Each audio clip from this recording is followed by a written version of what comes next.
دیکھیں حضرت ابراہیم علیہ السلام نے ابراہیمی دین پیش کیا جی آپ نے پہلے انبیاء کے دینوں کو منسوخ کر دیا ان کے بیٹے اسماعیل علیہ السلام اسحاق علیہ السلام دونوں بیٹے دونوں نبی ہیں جی دونوں نبی ہونے کے باوجود انہوں نے اپنے باپ کے ابراہیمی دین کو منسوخ نہیں نہیں کیا کیا۔ نہ نیا دین پیش کیا جی دونوں بیٹے نبی ہونے کے باوجود خود بھی ابراہیمی دین پہ عمل کرتے تھے جی اور لوگوں کو بھی ابراہیمی دین کی تبلیغ کرتے تھے جی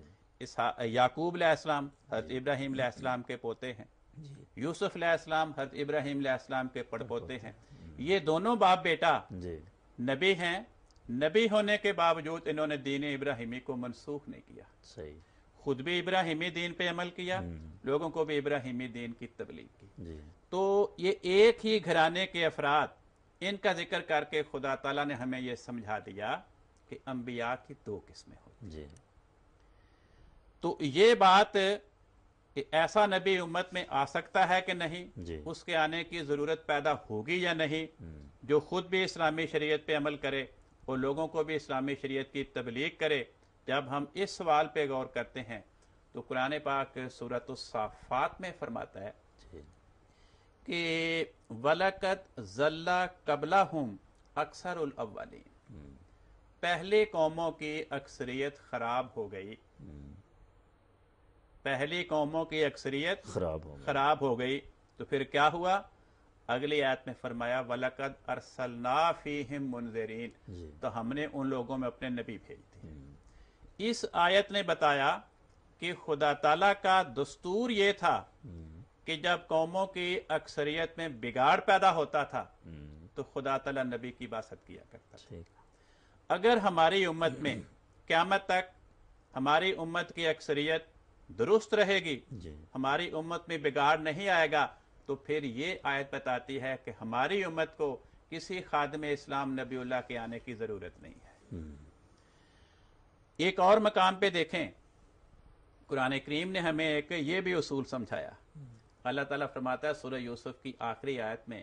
لَقَدْ كَانَ فِي قَصَصِهِمْ عِبْرَةٌ لِأُولِي الْأَلْبَابِ جی انبیاء کے واقعات میں عقل مندوں کے لیے سبق ہے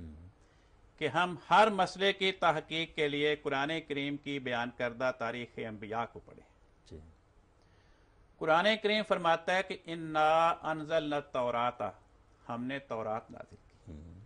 موسیٰ علیہ السلام جی فیہا ھدی و نور اس میں ہدایت بھی موجود تھی خدا کا نور بھی موجود تھا کیا مطلب اس میں تحریف نہیں ہوئی تھی ٹھیک ہے اس میں کمی بیشی رد و بدل نہیں آیا تھا اور اس زمانے کے مسائل کا حل بھی اس میں موجود تھا شریعت موجود تھی محفوظ تھی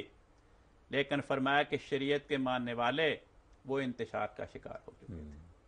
وہ وحدت کی لڑی میں منسلک نہیں گئے تھے جی وہ بات بات پہ اختلافات میں مبتلا تھے عمل بگڑ گئے تھے عمل بگڑ گئے تھے کوئی ذرائع کی آیت کی ایک تشریح کر رہا ہے دوسرا اس کے مخالف کر رہا ہے جی تو خدا تعالیٰ فرماتا ہے اگلے فکر میں یحکم بہا النبیون الذین اسلموا للذین ہادوا جی بنی اسرائیل میں ہم نے جب اختلافات پیدا ہوئے جب وہ امت فرقہ بندی کی لپیٹ میں آئی جی تو ہم نے ان کی رہنمائی کے لیے ایسے انبیاء بھیجے یحکم بہا جو تورات کی تعلیمات کے مطابق بنی اسرائیل کی امت کے دینی اختلافات کا فیصلہ کیا کرتے تھے نئی بات نہیں پیش کیا کرتے تھے اب یہ آیت ہمیں سمجھا رہی ہے کہ بنی اسرائیل میں تورات موجود تھی جی محفوظ تھی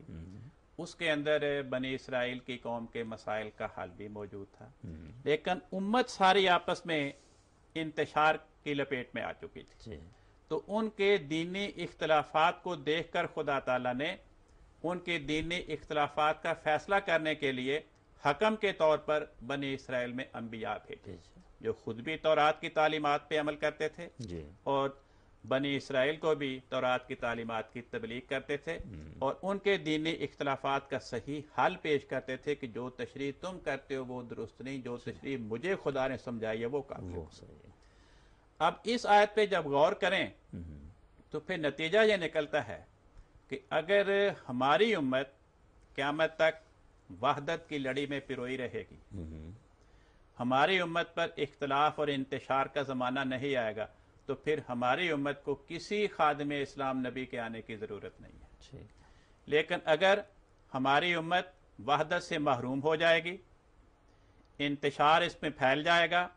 بات بات میں اختلافات جنم لیں گے، تو پھر یہ آیت کہتی ہے کہ ہماری امت کو ایسے نبی کے آنے کی ضرورت موجود ہے جو خدا سے فیض پا کر، خدا سے عرفان حاصل کر کے دینی مسائل کے اختلافات کا تصفیہ کرے. یہی وجہ ہے. اب دیکھیں حضرت محمد مصطفیٰ صلی اللہ علیہ وسلم جن پہ خدا نے آیت خاتم النبیین کا نزول فرمایا، آپ سے زیادہ کوئی اس آیت کا مطلب نہیں سمجھ سکتا. اگر آپ یہ سمجھتے کہ میرے خاتم النبیین ہونے کا مفہوم یہ ہے کہ میرے بعد میری امت کو کسی خدمت اسلام کے لیے نبی کے آنے کی ضرورت نہیں ہے، آپ کبھی بھی اپنی امت کو خدمت اسلام کے لیے مسیح نبی اللہ کے آنے کی بشارت نہ دیتے. لیکن آپ نے آیت خاتم النبیین کے نزول کے باوجود، تمام باتوں کا عرفان سب سے بڑھ کر پانے کے باوجود، اپنی امت کو خدمت اسلام کے لیے مسیح نبی اللہ کے آنے کی بشارت دے کر ہمیں سمجھا دیا کہ خدمت اسلام کے لیے مسیح نبی اللہ کا آنا میرے مقام خاتم النبیین کے خلاف ہے، نہیں ہے. چنانچہ تمام فرقے ان بشارات کی سچائی کے قائل، گویا تمام فرقے اس بشارت کی سچائی کا اعتقاد رکھ کر اس بات پہ اجماع کر رہے ہیں کہ خدمت اسلام کے لیے کسی نبی کا آنا آیت خاتم النبیین کے خلاف نہیں. اور یہ بھی بالکل درست ہے کہ امت میں اختلافات ہو چکے ہیں، اس سے بھی کوئی انکار نہیں کر سکتا، اس لیے ایک خادم اسلام نبی کی ضرورت ہے. اچھا، اب ایک عام مشہور ترجمہ یہ بھی کیا جاتا ہے کہ نبی کریم صلی اللہ علیہ وسلم آخری نبی ہیں، تو یہ آخری کا مفہوم کیا ہے؟